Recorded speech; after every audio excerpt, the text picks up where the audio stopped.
ആ പരീക്ഷണത്തിൽ ഏറ്റവും കൂടുതൽ പരീക്ഷിക്കപ്പെട്ട ഒരു മനുഷ്യ ജീവനായി ഞാൻ മാറി എന്നുള്ളതാണ് ഈ നോമ്പിന്റെ പ്രത്യേകത. കുറച്ച് ദിവസങ്ങളായിട്ട് സൗണ്ട് തീരെയില്ല ഗൈസ്. അദ്ദേഹം നന്നായിട്ട് ഡീറ്റെയിൽ ആയിട്ട് ചെക്കപ്പ് ചെയ്തിട്ട് കസ്റ്റമേഴ്സിനൊക്കെ സാറ്റിസ്ഫൈ ചെയ്തിട്ടേ പറഞ്ഞേക്കാറുള്ളൂ. കസ്റ്റമേഴ്സ് എന്ന് പറഞ്ഞാൽ പേഷ്യൻസ് കേട്ടോ. അപ്പം എൻ്റെ സൗണ്ട് റെഡിയാക്കി എടുക്കണം, എൻ്റെ ജലദോഷത്തെ പമ്പ കടത്തണം. തൊണ്ടവേദനയാണ് ഗൈസ് അവസ്ഥ.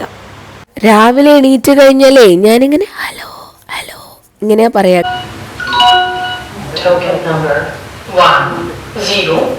അടിച്ചോരി തുടച്ചൂടെ വീട്ടിലെ പാത്രം കഴുകിക്കൂടെ എന്നൊക്കെ ചോദിച്ചാൽ അത് അത്ര വലിയ ഇഷ്ടമൊന്നുമില്ല. അയ്യോ കണ്ണീര് ഒലിച്ച് വീണേ. അതന്നെ ആ വെള്ളം എടുക്കണ സാധനം ഇല്ലേ, അതന്നെ എന്താറില്ല പനിച്ചിട്ടാന്ന് തോന്നുന്നു. തലപ്പ് ശരിക്കും വർക്കാവണില്ല. അപ്പോൾ ഡോക്ടർ വോയിസ് റെസ്റ്റ് പറഞ്ഞു. പിന്നെ ഇടക്കിടക്ക് ചുടുവെള്ളത്തിൽ ഗാർഗിൾ ചെയ്യാൻ പറഞ്ഞു, തണുത്ത വെള്ളം കുടിക്കരുതെന്ന് പറഞ്ഞു. സത്യം പറഞ്ഞു കഴിഞ്ഞാൽ ഇസ്രായേലി പ്രോഡക്റ്റാന്ന് ഓർമ്മലേ അത് എടുത്തേട്ടോ. പിന്നെ ഞാൻ വാങ്ങിച്ചതിന് ശേഷം പഠിച്ചോനെ ഇത് വാങ്ങണ്ടില്ലായിരുന്നു തോന്നിയ, കാരണം ഇസ്രായേലി പ്രോഡക്റ്റ് ആണല്ലോ. ഹലോ അസ്സലാമു അലൈക്കും, welcome back to my channel. സന്മനസ്സുള്ളവർക്ക് സമാധാനം. എന്തെല്ലാം കൂട്ടൊരു വിശേഷങ്ങൾ, സുഖാണെന്ന് പ്രതീക്ഷിക്കുന്നു. നല്ല ചൂടാണല്ലോ ഇപ്പോഴത്തെ കാലാവസ്ഥ. അതുപോലെ തന്നെ നോമ്പും മുസ്ലിങ്ങൾക്ക് ഒരു നല്ലൊരു കാലമാണ്. എന്തായാലും വിശ്വാസത്തിൻ്റെ നിറകുടം തുളുമ്പുന്നൊരു കാലമായതുകൊണ്ട് തന്നെ ചൂടത്ത് ഒരു കൈൻഡ് ഓഫ് പരീക്ഷണമാണ്. ആ പരീക്ഷണത്തിൽ ഏറ്റവും കൂടുതൽ പരീക്ഷിക്കപ്പെട്ട ഒരു മനുഷ്യ ജീവനായി ഞാൻ മാറി എന്നുള്ളതാണ് ഈ നോമ്പിൻ്റെ പ്രത്യേകത. എന്താണെന്ന് വെച്ചാൽ കുറച്ച് ദിവസങ്ങളായിട്ട് എൻ്റെ സൗണ്ട് കേൾക്കുമ്പോൾ തന്നെ എനിക്ക് ഏകദേശം മനസ്സിലാവുന്നുണ്ടാവും. ഞാൻ റിക്കവറായി വരുന്നേ ഉള്ളൂ കേട്ടോ. എന്താണെന്ന് വെച്ചാൽ കുറച്ച് ദിവസങ്ങളായിട്ട് സൗണ്ട് തീരെയില്ല ഗൈസ്. സൗണ്ട് മൊത്തം പോയി. പിന്നെ അതുപോലെ തന്നെ നല്ല തൊണ്ടവേദന ഉണ്ടായിരുന്നു, ചുമ ഉണ്ടായിരുന്നു. അങ്ങനെ ഒരു ഹലാക്കിൽ ഔലും കഞ്ഞിയായിട്ടുണ്ട്. അപ്പോൾ ഡോക്ടറെ കാണാൻ വേണ്ടി പോരുകയാണ് കേട്ടോ. നമ്മൾ ചുങ്കത്ത് ഒരു സിറ്റി ഹോസ്പിറ്റലുണ്ട്. ചുങ്കം എന്ന് പറഞ്ഞാൽ പെരിന്തൽമണ്ണക്ക് അടുത്തുള്ള ഒരു സിറ്റിയാണ് ചുങ്കം. അപ്പോൾ അവിടെ നമ്മൾ ഒരു ഡോക്ടറെ കാണാൻ വേണ്ടിയിട്ട് വന്നതാണ്. ഇവിടുത്തെ ഒരു ഫേമസ് ഡോക്ടറുണ്ട്, ഹാഷിം ഡോക്ടർ. അപ്പോൾ ഹാഷിം ഡോക്ടറെ കാണാൻ വേണ്ടി പോകുന്നതാണ് കേട്ടോ. അപ്പോൾ ഇവിടെ എത്തിയപ്പോഴാണ് അറിഞ്ഞത് ഡോക്ടർ ആക്ച്വലി മാറിയിട്ടുണ്ട്. ഇന്ന് വേറെ ഏതോ ഒരു ഡോക്ടറാണെന്ന്.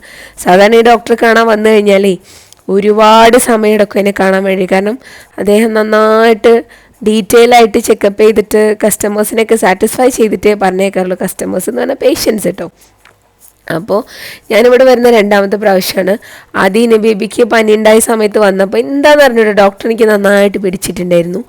അപ്പം മീൻസ് അയാളുടെ ട്രീറ്റ്മെൻറ്റ് കേട്ടോ, പേഷ്യൻസിനെ നോക്കുന്ന വിധം. പിന്നെ നമുക്ക് ഏറ്റവും കൂടുതൽ വേണ്ടത് ആശ്വാസവാക്ക്. പിന്നെ അങ്ങനെ ഒരു പേരിന് കടമ കഴിച്ച് വിടുക എന്നുള്ളതല്ലല്ലോ. അപ്പം അങ്ങനെ ഗായ്സ് ഞങ്ങളിവിടെ വന്നതാണ്. അപ്പം എൻ്റെ സൗണ്ട് റെഡിയാക്കി എടുക്കണം, എൻ്റെ ജലദോഷത്തെ പമ്പ കടത്തണം. ഹലോ ഗായ്സ്, തൊണ്ടവേദനയാണ് ഗൈസ്. സൗണ്ടൊക്കെ പോയിരിക്കുകയാണ്, സൗണ്ടൊന്നും കേൾക്കുന്നില്ല അവസ്ഥ. രാവിലെ എണീറ്റ് കഴിഞ്ഞാലേ ഞാനിങ്ങനെ ഹലോ ഹലോ ഇങ്ങനെയാ പറയാ, കാരണം സൗണ്ട് തീരെ ഉണ്ടാവില്ല. പിന്നെ നോമ്പ് തുറന്ന് ഫുഡൊക്കെ കഴിച്ച് കുറച്ച് ചുടുവെള്ളമൊക്കെ കുടിച്ച് കഴിഞ്ഞാൽ സൗണ്ട് കുറച്ചൊക്കെ വരും. അങ്ങനെ നമ്മുടെ ടോക്കൺ കിട്ടിയിട്ടുണ്ട്. Token 11 guys. ഇപ്പം 8 ആയിട്ടുള്ളൂ. അപ്പം ആ മുന്നിലിരിക്കുന്ന അവരാണ് 10. അപ്പോൾ അവർ പോയി കഴിഞ്ഞാലേ നമുക്ക് പോകാൻ പറ്റുള്ളൂ കേട്ടോ. നമ്മളിങ്ങനെ വെയിറ്റ് ചെയ്തുകൊണ്ടിരിക്കുകയാണ്. ഇന്ന് കുറച്ച് മനുഷ്യ കുഞ്ഞുങ്ങൾ മാത്രമേ ഇവിടെ ഉള്ളൂ. സാധാരണ ഇവിടെ വരുമ്പോഴേ ഇരിക്കാൻ പോലും സീറ്റ് ഉണ്ടാവില്ല. അത്രയും നിറച്ച് നിബിഡ ജനങ്ങളായിരിക്കും ഉണ്ടാവുക. ഇന്നെന്താണെന്നറിയില്ല. Token number 10.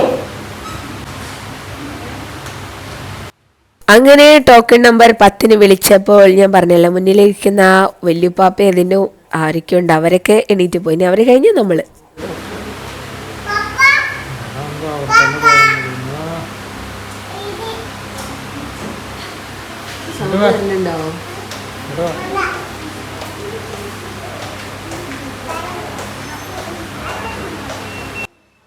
ഇനി ബേബി ആ ടോക്കൺ വിളിക്കുന്ന സൗണ്ട് കേട്ടിട്ടേ ആകാൻ വിട്ടിട്ട് അവളിങ്ങനെ കാണിച്ചു തരും എക്സൈറ്റ്മെൻറ്റിൽ.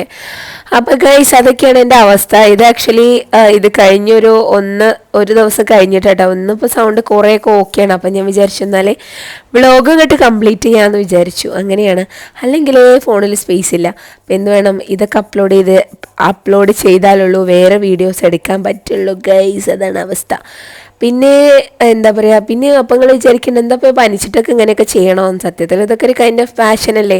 എനിക്ക് സത്യം പറഞ്ഞാൽ വെറുതെ ഇരിക്കുന്ന ഇഷ്ടമല്ല. എന്തെങ്കിലും ക്രിയേറ്റീവായിട്ട് ഇങ്ങനെ ചെയ്തുകൊണ്ടിരിക്കണം, അതൊരു പ്രത്യേകത. എന്ന് വിചാരിച്ച് അടിച്ചോരി തുടച്ചൂടെ വീട്ടിലെ പാത്രം കഴുകിക്കൂടെ എന്നൊക്കെ ചോദിച്ചാൽ അത് അത്ര വലിയ ഇഷ്ടമൊന്നുമില്ല. ഇങ്ങനത്തെ ഓരോ സംഭവങ്ങളൊക്കെയാണ് എനിക്ക് കൂടുതലായിട്ട് ഇഷ്ടമുള്ളത്. അങ്ങനെ ഇനിയിപ്പോൾ അടുത്തത് ടോക്കൺ നമ്മളാണ് കേട്ടോ. അപ്പോൾ എൻ്റെ സൗണ്ട് ആക്ച്വലി കുറേയൊക്കെ ലെവലായിട്ട് വരുന്നുണ്ട്. ഡോക്ടർ പറയും, എന്തായാലും പറയും വോയിസ് റെസ്റ്റ് എടുക്കണമെന്ന്. കാരണം വല്ലാണ്ട് സ്ട്രെയിൻ ചെയ്ത് കഴിഞ്ഞാൽ ഈ സീനാവും. സംഭവിച്ചത് എന്താണെന്ന് വെച്ചാലേ, ഒരു ദിവസം ഞാൻ നല്ല ചൂടല്ലേ, വിയർത്തിട്ട് തലയിൽ വെള്ളം ഒഴിച്ചു. അപ്പോൾ എനിക്ക് തോന്നുന്നത് നീര് ഇറങ്ങിയതാണോ എന്ന്. അപ്പോൾ ആ കുളിയിൽ നീരിറങ്ങിയതാണെന്ന് എനിക്ക് ബലമായ സംശയമുണ്ട്. എനിക്കിങ്ങനെ സൗണ്ട് പോലെ വളരെ കുറവാണ്. ഐ മീൻ എപ്പോഴും ഇങ്ങനെ ജലദോഷവും പനിയൊന്നും വരുന്നൊരു ടൈപ്പല്ല ഞാൻ. അപ്പോൾ ഇതിപ്പോൾ ഇങ്ങനെ വന്നിട്ട് കുറച്ചധികം കാലമായി. ഇപ്പോൾ കുറേ കാലത്തിന് ശേഷം അങ്ങനെ വരുന്നത്. വന്നു കഴിഞ്ഞാലാണെങ്കിൽ ഞാൻ ആകെ അമ്പി അങ്ങോട്ട് കിടക്കുകയും ചെയ്യും. അതാണ് അവസ്ഥ. ഇനിയിപ്പോൾ ഒരാഴ്ച കോളേജിൽ നിന്ന് റെസ്റ്റ് എടുക്കണം, കോളേജിൽ നിന്ന് ലീവ് എടുക്കണം. ഇപ്പോൾ എന്തായാലും കോളേജിൽ സ്പെഷ്യൽ ക്ലാസ് ഒക്കെ നടന്നുകൊണ്ടിരിക്കുക. പക്ഷെ ഇപ്പോൾ പോയിട്ട് ക്ലാസ് എടുക്കാൻ പറ്റിയൊരു സിറ്റുവേഷൻ അല്ല. കാരണം ഈ സൗണ്ട് വെച്ചിട്ട് എനിക്ക് എന്തായാലും ക്ലാസ് എടുക്കാൻ പറ്റില്ല.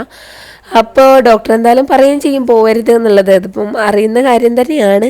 ഡോക്ടർ അത് തന്നെയാവും പറയുന്നുണ്ടാവുമോ വോയിസ് റെസ്റ്റ് എടുക്കണമെന്ന്. അങ്ങനെയൊക്കെയാണ് ഗേൾസ്. അപ്പോൾ ഇന്നത്തെ പ്രത്യേകത എന്താ വെച്ചാൽ, ഇന്ന് തറവാട്ടിൽ നോമ്പുതുറയായിരുന്നു കേട്ടോ, വെട്ടത്തൂര്. അപ്പം അത് കാരണം ഇവമോൾ അവിടെയാണ്, അവളെ കൂട്ടിയിട്ടില്ല. ഞാനും ഫൈക്കാക്കും ഇനി ബേബി മാത്രം പോന്നിട്ടുള്ളൂ. അവൾ വരുന്നില്ല എന്ന് പറഞ്ഞു. കാരണം അവൾ ഫ്രണ്ട്സൊക്കെ കുറേ പേര് വന്നിട്ടുണ്ട് നോമ്പ് തുറക്കാനേ. അമ്മായിൻ്റെ പേര് കുട്ടികൾ, പിന്നെ അതുപോലെ തന്നെ കസിൻസിൻ്റെ മക്കൾ, അവരൊക്കെ കൂടെ കളിക്കുക. അവളാണെങ്കിൽ കൊഞ്ചലാണിയാണ്. അപ്പോൾ അവർ കുറേ പേര് കളിക്കാൻ കിട്ടിയോണ്ട് അവൾ അവിടെ നിൽക്കുകയാണ് കേട്ടോ. പിന്നെ ഇനബേബിനെ എടുത്തു. കാരണം ഇനബേബി എന്താ വെച്ചാൽ ഇനിയിപ്പോൾ ഇൻ കേസ് കരഞ്ഞാലോ എന്ന് വിചാരിച്ചിട്ട് എടുത്തിപ്പോൾ ഇവൾ ഇൻഡിപെൻഡൻ്റ് ആയി ഏകദേശമൊക്കെ. അൽഹംദുലില്ലാ മേലിൽ നിന്നൊക്കെ ഇറങ്ങി ഒറ്റക്ക് നടക്കണ പ്രായമായല്ലോ. തെറ്റി,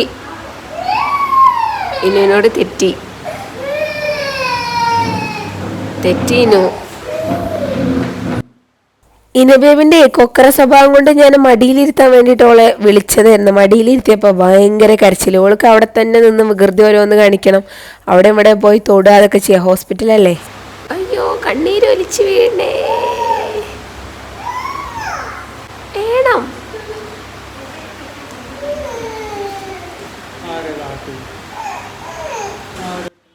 സങ്കടം വന്നിട്ടുള്ള കരച്ചിൽ തന്നെയാണ് കേട്ടോ. കാരണം കണ്ണിൽ നിന്നും ധാരധാരയായി കണ്ണുനീർ ഒഴുകുന്നുണ്ട്. ഇരുന്ന് റീൽസ് കാണുന്ന ഫൈക്കാക്കും.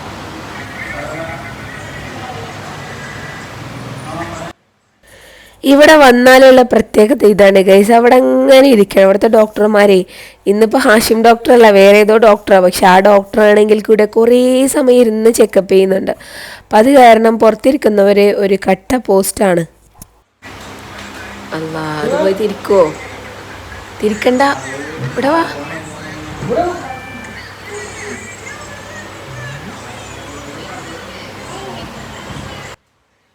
ഇനി ബേബിക്ക് വികൃതി കാണിക്കാനുള്ള അടുത്ത ലൊക്കേഷൻ കിട്ടിയിട്ടുണ്ട്. അപ്പോൾ അതെന്താണെന്ന് വെച്ചാൽ ആ വാട്ടർ എന്താപ്പം അതിന് പറയുക, അതന്നെ ആ വെള്ളം എടുക്കണ സാധനമില്ലേ, അതന്നെ എന്താ അറിയില്ല, പനിച്ചിട്ടാന്ന് തോന്നുന്നു. തലപ്പ് ശരിക്കും വർക്കാവണില്ല. അങ്ങനെ ഫൈനലി നമ്മുടെ ടോക്കൺ വിളിച്ചിട്ടുണ്ട്. അങ്ങനെ ഡോക്ടറെ കണ്ടു. ഒരു വലിയ ലിസ്റ്റ് നിറയെ മരുന്ന് ഡോക്ടർ ചെക്ക് ചെയ്തിട്ടോ. പ്രഷർ നോക്കി, പ്രഷർ കുറവാണ്. പിന്നെ അതുപോലെ തന്നെ നോക്കിയത്, പിന്നെ ഓക്സിജൻ നോക്കി, പിന്നെ അതുപോലെ തന്നെ എന്തൊക്കെയോ കോൺട്രിഫിക്കേഷൻസ് ഒക്കെ നോക്കി. ഓക്സിജനൊക്കെ ഓക്കെയാണ് കേട്ടോ, പക്ഷേ വേറെയുള്ള സംഭവങ്ങളൊക്കെ എന്തൊക്കെയോ പ്രശ്നങ്ങളുണ്ട്. അങ്ങനെ നമ്മൾ മെഡിസിൻ വാങ്ങിക്കാൻ വേണ്ടി പോന്നിരിക്കുകയാണ്. അങ്ങനെ മെഡിസിന് വാങ്ങിക്കുന്ന സമയത്ത് ഇനി ബേബിൻ്റെ കുസൃതികളാണ്. അവൾക്ക് ഇങ്ങോട്ട് സന്തോഷമാണ്, എന്തോ സ്വർഗം കിട്ടിയ സന്തോഷം പോലെ പുറത്തു കൂടെ ആടി ആടി നടന്നുകൊണ്ടിരിക്കട്ടോ. അപ്പോൾ ഇതിൽ നടക്കുമ്പോൾ പേടിയാണ്. കാരണം എന്തായാലും അത് ഓരോരുത്തർ സ്പീഡിൽ അങ്ങോട്ട് വണ്ടി എടുത്തിട്ട് വരും. ഇവർ കുട്ടികളെല്ലാം ശ്രദ്ധിക്കില്ലല്ലോ. അപ്പോൾ ഫൈക്കാക്ക് പതുക്കെ അവളെ കളിപ്പിച്ചിട്ട് ഇങ്ങനെ എടുത്തു കൊണ്ടുവരികയാണ്. അങ്ങനെയൊക്കെ എന്താ അറിയില്ല, ഫൈക്കാക്കും നല്ല മൂഡില്ല. അല്ലാന്നുണ്ടെങ്കിൽ ക്യാമറ കണ്ടു കഴിഞ്ഞാൽ ഇങ്ങനെ ഗോഷ്ടികൾ കാണിക്കൊന്നുമില്ല.